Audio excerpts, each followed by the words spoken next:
Zap guys, karon na day ning guwas ang atong engagement list. Ug karon na to mabalan kinsay top 3 most engaged followers karon nga week. Base sa atong gi-promise, top 3 ra atong pilion, but akong na-realize wala day gatotal tanang points ug ang ginapakita ni Meta kay base ra pod siya every week. Since karon pa man pud ta ani, wa pa kayo ta kabaluon sa joy maayo. Maybe sa sunod na to nga pa free portrait, atong pilion siguro kay katong kinsa toy naay pinakadako nga points or kinsa toy naay top fan badge. Kailangan pa nako obserbahan unsay maayo nga pilian. For sure kinsa toy kusog mo engage like mo lantaw, mo react, mo comment or share sa atong videos, ma-recognize jud na ni Meta og maka-earn og points. Eventually ma-offeran og top fan badge.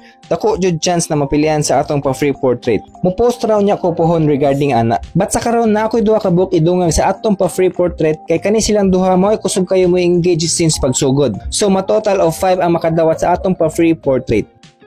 So mauna na sila ang top 3. Si Vince Dublin, si Eric Villanueva ug si Rafael James Jose. Si Vince na 702 points, si Eric na 209 ug si Rafael na 152 points. Unya ana ko na ako idungag duha ka buok. Pinakauna mao ni si Mario nga 5 week streak na sigig engage. This week iyang points kay 110. But if i-add nato ang 5 weeks points niya, mo total siya og 423.